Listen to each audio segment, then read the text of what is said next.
ناظرین، آپ سب کی خدمت میں سلام۔ آئیے ہم خداوند کے کلام کو سننے سے پہلے دعا کریں۔ اے مہربان خدا، ہم تیرے ہیں اور تجھ ہی پر بھروسہ کرتے ہیں۔ بالخصوص جب ہم تیرا کلام سیکھنا چاہتے ہیں تو ہم تیرے روح القدس کی ہدایت مانگ لیتے ہیں کہ تو اپنے روح القدس کے وسیلے سے ہمارے ذہنوں کو تنویر بخش، تاکہ تیرا کلام ہمارے لیے اور تمام دیکھنے اور سننے والوں کے لیے باعث برکت ٹھہرے۔ وہی بات جو تیری طرف سے ہے کہنے اور سنانے کا فضل دینا، تاکہ تیرے سننے والے اور اس پروگرام کو دیکھنے والے لوگ اس کلام کے وسیلے سے برکت پائیں اور خداوند یسوع مسیح کا پاک نام ہماری خدمت کے وسیلے سے جلال پائے، مسیح کے نام سے آمین۔ ناظرین، امید کرتا ہوں کہ آپ سب خیریت سے ہیں اور خدا کے کلام کو سیکھنے کی آپ کی جو بھی ایفرٹس ہیں، خداوند آپ کو ان میں کامیابی دے رہا ہے اور اپنے سخن سے آپ کو نواز رہا ہے۔ آج خداوند کے کلام میں سے ہم دیکھیں گے مقدس لوکا کی معرفت لکھی گئی انجیل، اس کا 19واں باب اور اس کی 11ویں آیت سے۔ یوں لکھا ہے، جب وہ ان باتوں کو سن رہے تھے تو اس نے ایک تمثیل بھی کہی، اس لیے کہ یروشلیم کے نزدیک تھا اور وہ گمان کرتے تھے کہ خدا کی بادشاہی ابھی ظاہر ہوا چاہتی ہے۔ پس اس نے کہا کہ ایک امیر دور دراز ملک کو چلا تاکہ بادشاہی حاصل کر کے پھر آئے۔ اس نے اپنے نوکروں میں سے 10 کو بلا کر انہیں 10 اشرفیاں دی اور ان سے کہا کہ میرے واپس آنے تک لین دین کرنا۔ لیکن اس کے شہر کے آدمی اس سے عداوت رکھتے تھے اور اس کے پیچھے ایلچیوں کی زبانی کہلا بھیجا کہ ہم نہیں چاہتے کہ یہ ہم پر بادشاہی کرے۔ جب وہ بادشاہی حاصل کر کے پھر آیا تو ایسا ہوا کہ ان نوکروں کو بلا بھیجا جن کو روپیہ دیا تھا، تاکہ معلوم کرے کہ انہوں نے لین دین سے کیا کیا کمایا۔ پہلے نے حاضر ہو کر کہا، اے خداوند، تیری اشرفی سے 10 اشرفیاں پیدا ہوئیں۔ اس نے ان سے کہا، اے اچھے نوکر، شاباش، اس لیے کہ تو نہایت تھوڑے میں دیانتدار نکلا، اب تو 10 شہروں پر اختیار رکھ۔ دوسرے نے آ کر کہا، اے خداوند، تیری اشرفی سے 5 اشرفیاں پیدا ہوئیں۔ اس نے اس سے بھی کہا کہ تو بھی 5 شہروں کا حاکم ہو۔ تیسرے نے آ کر کہا، اے خداوند، دیکھ، تیری اشرفی یہ ہے جس کو میں نے رومال میں باندھ کر رکھا، کیونکہ میں تجھ سے ڈرتا تھا، اس لیے کہ تو سخت آدمی ہے، جو تو نے نہیں رکھا اسے اٹھا لیتا ہے اور جو تو نے نہیں بویا اسے کاٹتا ہے۔ اس نے اس سے کہا، اے شریر نوکر، میں تجھ کو تیرے ہی منہ سے ملزم ٹھہراتا ہوں۔ تو مجھے جانتا تھا کہ سخت آدمی ہوں اور جو میں نے نہیں رکھا اسے اٹھا لیتا ہوں اور جو نہیں بویا اسے کاٹتا ہوں۔ پھر تو نے میرا روپیہ ساہوکار کے ہاں کیوں نہ رکھ دیا کہ میں آ کر اسے سود سمیت لے لیتا۔ آمین۔ پاک کلام کے پڑھے اور سنے جانے پر خدا کی برکت ہو۔ خداوند کا شکر ہو۔ خداوند یسوع مسیح اپنی زمینی زندگی کے آخری حصے میں ہے اور ہم یہ دیکھتے ہیں کہ جوں خداوند یسوع مسیح اپنی لائف کے کنکلوژن کی طرف، یعنی اپنی اس زندگی اور اپنے اس مشن کے اختتام کی طرف بڑھ رہے ہیں، تو خداوند یسوع مسیح یروشلیم کی طرف سفر کر رہے ہیں۔ اور خداوند یسوع مسیح جب یروشلیم کی طرف سفر کر رہے ہیں تو وہاں پر 2 پرسپیکٹو اسٹیبلش ہوتے ہوئے ہمیں نظر آ رہے ہیں۔ ایک پرسپیکٹو ہے خداوند یسوع مسیح کا، جو کہ روحانی ہے اور آسمانی ہے، چونکہ خداوند یسوع مسیح آسمان سے آنے والے شخص ہیں جو آسمانی بادشاہت پر فوکس کر رہے ہیں۔ لیکن اس کے ساتھ ساتھ جو ان کے شاگرد بھی اور دنیا کے لوگ ہیں، وہ دنیاوی طور پر پرسپیکٹو رکھتے ہوئے یہ سمجھ رہے ہیں کہ اب خداوند یسوع مسیح بہت سے معجزات کرتے ہوئے، بہت سا خدا کا کام کرتے ہوئے اور تعلیمات دیتے ہوئے ایونچولی یروشلیم کی طرف بڑھ رہے ہیں اور وہاں جا کر وہ داؤد کے تخت پر زمینی سلطنت اور حکومت قائم کریں گے۔ خداوند یسوع مسیح یہاں پہ بادشاہی کے تعلق سے ایک تمثیل کہتے ہیں اور واضح کر دیتے ہیں کہ خدا کی بادشاہی کا جو کام ہے وہ زمینی نہیں بلکہ وہ آسمانی اور روحانی طور پر زیادہ غالب حقیقت ہے۔ اور ہم دیکھتے ہیں کہ کس طرح سے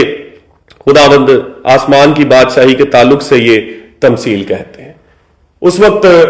آسمان کی بادشاہی کے بارے میں بات کرنا اور مختاری کے بارے میں بات کرنا یہ بڑا ہی اہم تھا، کیونکہ اس وقت جو بادشاہی کے لیے جو امید تھی وہ رائپ ہو چکی تھی، پک چکی تھی، اور جو لوگ خداوند یسوع مسیح کا انتظار کر رہے تھے اور جو خداوند یسوع مسیح کے ساتھ چل رہے تھے، وہ اپنے دلوں میں اس بادشاہی کو لے کر بہت زیادہ توقعات اور بہت زیادہ امیدوں کو وابستہ کیے ہوئے تھے، اور خداوند یسوع مسیح نے آ کر بہت سی ایسی تمثیلات کہیں جن میں انہوں نے خدا کی بادشاہی کے بھیدوں کو اپنے سننے والوں کے لیے بیان کیا۔ اور یہاں پر خداوند یسوع مسیح نے ایک تمثیل کہی ہے جس میں 10 اشرفیوں کی یا 10 مناز کی تمثیل ہم دیکھتے ہیں، اور اسے اسی نام سے جانا جاتا ہے کہ 10 اشرفیوں کی تمثیل۔ اور ہم اس حوالے میں دیکھتے ہیں کہ وہ شخص جو بادشاہی لینے کے لیے یا بادشاہی کو جیت لینے کے لیے جاتا ہے، وہ پیچھے اپنے نوکروں کو 10 اشرفیاں دے کے جاتا ہے۔ اور اگر ہم روحانی طور پر یا نئے عہد نامے کی انٹائرٹی میں جو تعلیم ہے ہمارے پاس، اسے ہم دیکھیں تو خداوند یسوع مسیح اسی طرح جو زمین پر آئے اور آ کر خدا کی بادشاہی کی اسٹیبلشمنٹ کا کام کیا، اور پھر وہ تو گئے لیکن بہت کچھ اپنے ماننے والوں کو، اپنے پیروکاروں کو اور اپنے شاگردوں کو دے کر گئے۔ اور یہاں پر بھی ہم دیکھتے ہیں کہ یہ جو امیر آدمی ہے، یہ مالک ہے، یہ 10 اشرفیاں دے کر گیا ہے اپنے نوکروں کو۔ اور جب ہم ان 10 اشرفیوں کو تمثیلی طور پر دیکھتے ہیں تو ہم یہ دیکھ سکتے ہیں کہ اس نے اپنے تمام نوکروں کو ایک جیسا دھن، ایک جیسا مال اور ایک جیسی دولت دی ہے، اور ہم اسے جب اپنے لیے لیتے ہیں یا اپنے اوپر اپلائی کرتے ہیں یا ان لوگوں پر اپلائی کرتے ہیں جنہیں خداوند یسوع مسیح چھوڑ کر گئے ہیں اپنی غیر موجودگی میں، انہیں کام دے کر گئے ہیں، انہیں رسپانسبلٹی دے کر گئے ہیں، تو یہ 10 اشرفیاں اس ذمہ داری کو ظاہر کرتی ہیں، اس رسپانسبلٹی کو ظاہر کرتی ہیں، اور ان گفٹس کو بھی ظاہر کرتی ہیں جو خداوند یسوع مسیح نے ہمیں دیے ہیں۔ یہاں پر ہمیں مختاری کا تصور ملتا ہے۔ آپ جانتے ہیں کہ ہم ان دنوں مسیحی مختاری پر فوکس کر رہے ہیں کہ مسیحی مختاری کیا ہے۔ تو خداوند اگر ہمیں کچھ دے کر جاتا ہے تو اس کا مطلب یہ ہے کہ یہ خداوند کی طرف سے ہمارے لیے مختاری ہے، یعنی وہ چیز جو ہمیں سونپی گئی ہے، جو دی گئی ہے، ہم اس کے مالک نہیں بلکہ ہم اس کے مختار ہیں۔ اور ہم نے کلام مقدس میں سے یہ بھی دیکھا کہ مختار کے لیے لازم ہے کہ وہ وفادار ہو، اور اس کے لیے لازم ہے کہ وہ دانا ہو،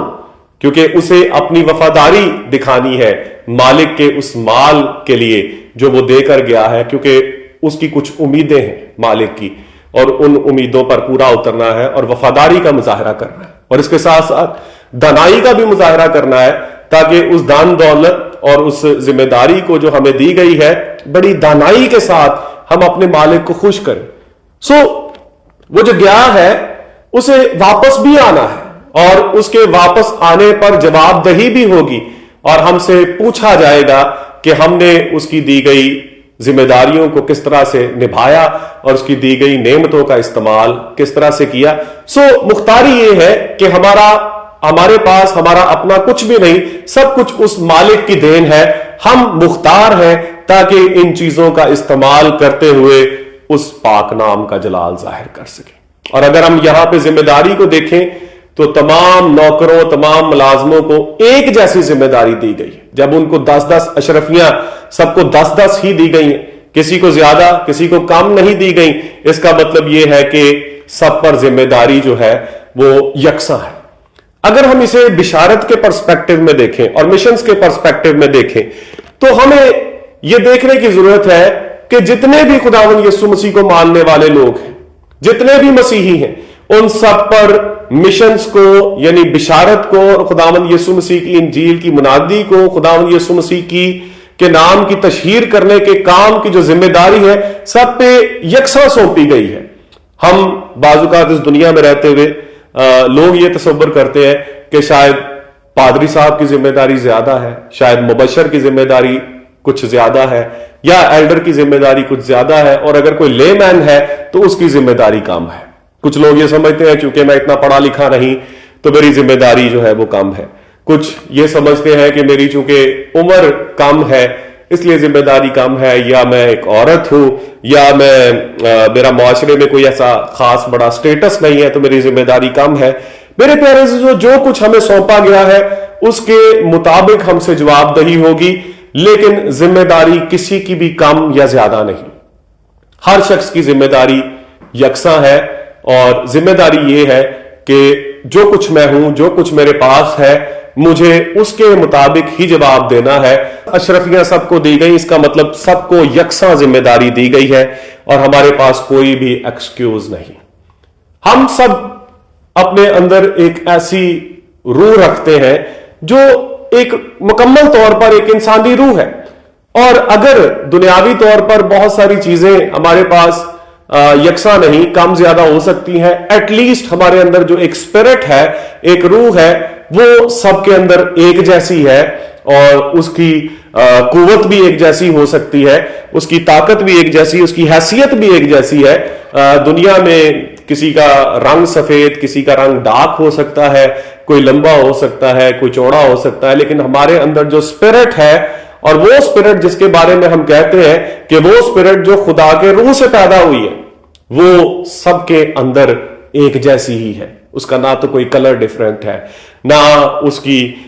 کوئی اور چیز مختلف ہے، بلکہ وہ سب کے اندر یکساں ہے.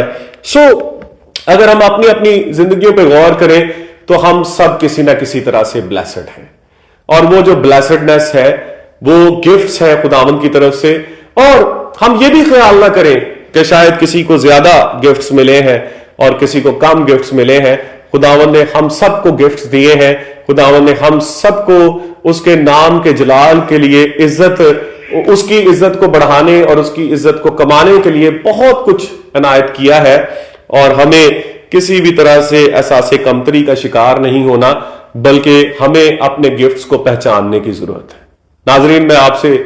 مخاطب ہوں، اور میں آپ کو چیلنج کرنا چاہتا ہوں کہ کبھی بھی اپنے آپ کو خدا کی بادشاہی میں خدا کا نام اور جلال پیدا کرنے کے لیے کم نہ سمجھیں. اگر کم ہم سمجھ رہے ہیں تو یہ ہماری سمجھ ہی کی کمی یا کمزوری ہے، کیونکہ خداوند کی طرف سے سب کچھ ہے. ہم اپنے جسم میں صحت رکھتے ہیں، چل پھر سکتے ہیں، ہاتھوں کا استعمال کر سکتے ہیں، اپنی زبان کا استعمال کر سکتے ہیں، اپنی قوت ایمانی کا اظہار کر سکتے ہیں. خداوند نے ہمیں بہت کچھ دیا ہے، اور ہم کسی بھی طرح سے کوئی ایکسکیوز نہیں کر سکتے، اور ہمارے اندر یہ ابیلٹیز موجود ہیں. لیکن جس طرح ہم اس تمثیل میں دیکھتے ہیں کہ جب اس نے جو مالک ہے اشرفیاں دی ہیں، لکھا ہے کہ ان نوکروں کو بلا کر اس نے جن کو اس نے روپیہ دیا تھا ان کو بلا بھیجا تاکہ معلوم کرے کہ انہوں نے کیا لین دین کیا. پہلے نے حاضر ہو کر کہا ہے خداوند تیری اشرفی سے 10 اشرفیاں پیدا ہوئیں. یہ ایک ایسا نوکر ہے جس نے اپنے مالک کی اس ذمہ داری کو ایک تو بہت زیادہ سنجیدگی سے لیا، اور وہ بہت وفادار بھی ہے. اسی طرح اس نے دوسرے نوکر کو بلایا، اور جب اس سے اس کا حساب لیا تو اس نے اسے یہ بتایا کہ میں نے تیری دی ہوئی اشرفی سے 5 اشرفیاں بنائی. وہ 10 تو نہیں بنا پایا،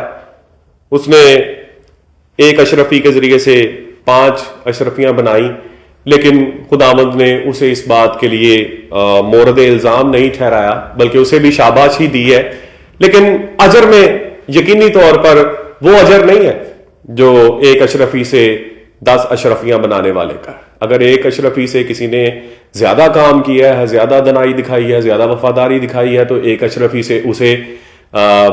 10 اشرفیاں بنانے پر 10 شہروں کا اسے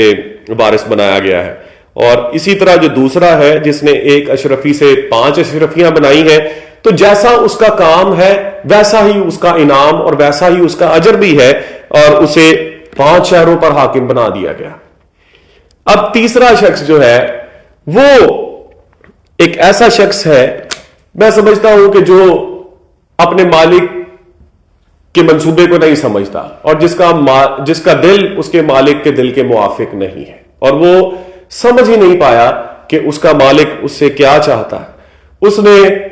اپنی اس اشرفی کو اس نے رومال میں دبا رکھا ہے اور وہ یہ کہتا ہے کہ میں تجھ سے ڈرتا ہوں اور میں نہیں چاہتا کہ تیری اشرفی کا لاس ہو، اور اس لیے میں نے اسے دبا رکھا ہے، اور جب مالک واپس آ کر اس سے حساب مانگتا ہے تو اسے کہتا ہے کہ یہ لے، میں نے ایٹ لیسٹ تیری اشرفی کو ضائع نہیں ہونے دیا اور میں تجھے یہ واپس لوٹاتا ہوں۔ میرے پیارے عزیزو، پہلا شخص وہ ہے جس نے کافی زیادہ محنت کی ہے، کافی زیادہ رسک لیا ہے، کافی زیادہ بزنس کیا ہے، ایک اشرفی سے اس نے 10 اشرفیاں بنائی۔ دوسرا شخص وہ ہے جس نے 1 سے 5 بنائی، اور تیسرا شخص وہ ہے جس نے اپنی زندگی میں کوئی رسک نہیں لیا۔ مختاری کی اگر ہم بات کرتے ہیں تو مختاری کا صرف یہی مطلب نہیں ہے کہ ہم اپنی ڈیلنگز میں فیئر ہوں اور اپنے کام کو جو ہے وہ بڑی ایمانداری سے کریں، بلکہ اس کے ساتھ ساتھ مختاری ہم سے رسک لینے کا بھی تقاضا کرتی ہے، اور اپنی چیزوں کو، اپنی بلانگنگز کو، اپنی انویسٹمنٹ کو رسک میں ڈال دینا۔ کسی بڑے وفادار خدا کے خادم نے فیتھ کی ڈیفینیشن کی ہے کہ فیتھ از رسک، ایمان جو ہے وہ رسک لینا ہے۔ جب ہم ایمان رکھتے ہیں اور کوئی کام کرتے ہیں تو اس میں ہمیں رسک بھی لینا پڑتا ہے، اور اگر ہم دیکھیں کہ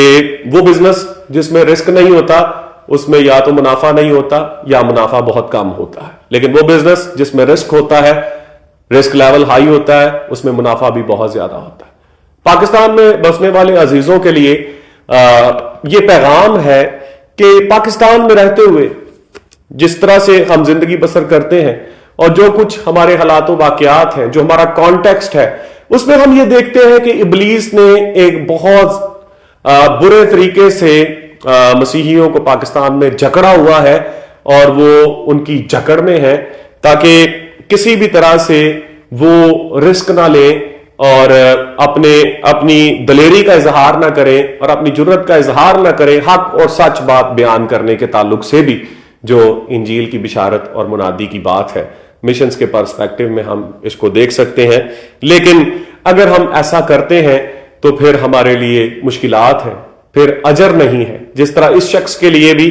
کہ جس نے اس اشرفی کو دبا رکھا، رومال میں چھپا رکھا اور اس کے ذریعے کوئی کام نہیں کیا۔ اگر خداوند ہمیں کوئی کام انٹرسٹ کر کے گئے ہیں تو ہمیں اس کام کو کرنا ہے، اس ذمہ داری کو پورا کرنا ہے، یہ مختاری کا حصہ ہے۔ اور آج بالخصوص ہم مختاری کے اس تھیم کو بشارت کے کام میں اور ارشاد اعظم کی تکمیل کے کام میں بھی دیکھ سکتے ہیں کہ اگر ہم تک حق بات پہنچی ہے، جس طرح پولس رسول کہتے ہیں کہ مجھے سب سے پہلے یہ بات خداوند سے پہنچی اور میں نے تم کو بھی پہنچا دی کہ خداوند یسوع مسیح نے جس رات وہ پکڑوایا گیا، روٹی لی اور شکر کر کے توڑی۔ سو وہ آگے جا کے وہ پورا جو نجات کا پیغام ہے وہ بیان کرتا ہے کہ کس طرح خداوند یسوع مسیح نے دکھ اٹھایا، خداوند یسوع مسیح پکڑوائے گئے، خداوند یسوع مسیح جی اٹھے۔ سو یہ بات ہمیں بھی خداوند سے پہنچی ہے اور ہمیں اس کو اپنے دل میں نہیں رکھنا، بلکہ ہمیں اسے آگے پہنچانے کی ضرورت ہے۔ اور جب ہم اسے آگے پہنچائیں گے تو پھر ہم بہت سا اس کے وسیلے سے بہت سا پھل لے کے آ سکتے ہیں۔ لیکن اگر ہم ان باتوں کو جو خدا کے کلام کی ہیں اپنے دل میں رکھیں گے،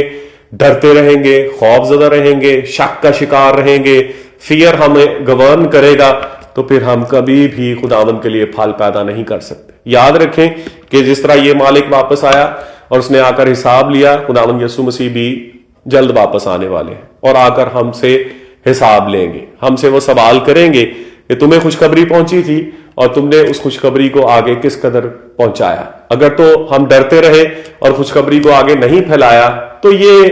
دیانتدار مختاری نہیں ہے۔ اور اگر ہم اپنی خوشخبری کے کام میں انوالو ہیں لیکن وہاں پہ اپنے اصل مقصد سے ہٹ جاتے ہیں اور ان چیزوں کو ہم اپنے لیے انجوائے کرنا شروع کر دیتے ہیں اور اس سے بہت سارے لوگوں کو خداوند یسوع مسیح کے پاس لانے کے لیے استعمال نہیں کرتے، تو بھی ہم اس کے لیے حساب میں لائے جائیں گے اور خداوند ہم سے یہ سوال پوچھیں گے کہ تم نے ان وسائل کو، اس وقت کو، ان چیزوں کو تم نے کیوں استعمال نہ کیا اور کیوں بہت سے لوگوں کو اس کے وسیلے سے میرے پاس لے کر نہ آئے۔ اشرفی سے تو اشرفیاں بنتی ہیں، لیکن جو دولت اور جو نعمت ہمیں دی گئی ہے اس کے وسیلے سے لوگ بنتے ہیں، خداوند کے لوگ بنتے ہیں، اور خداوند کی بھیڑوں میں اضافہ ہوتا ہے۔ سو خداوند ہمیں اس کلام کو سمجھنے کی اور اس پر عمل کرنے کی توفیق عنایت فرمائے۔ آپ سے پھر ملاقات ہوگی۔ بہت بہت شکریہ۔ آئیے ہم دعا کریں۔ اے مہربان خدا، تیرا شکر ادا کرتے ہیں کہ تو ہمیں توفیق دیتا ہے کہ ہم تیرے پاک کلام کو سن سکیں، اس پہ غور کر سکیں، اور اس کے وسیلے سے تیری مرضی کو پورا کریں اور تیرے نام کو جلال دیں۔ آج جو کلام سنا گیا، سنایا گیا، وہ تیرے حضور باعث برکت ٹھہرے اور سننے والے بہت سا پھل لائیں، اور یسوع مسیح کے نام کو جلال ملے۔ المسیح کے نام سے یہ دعا مانگ لیتے ہیں، آمین۔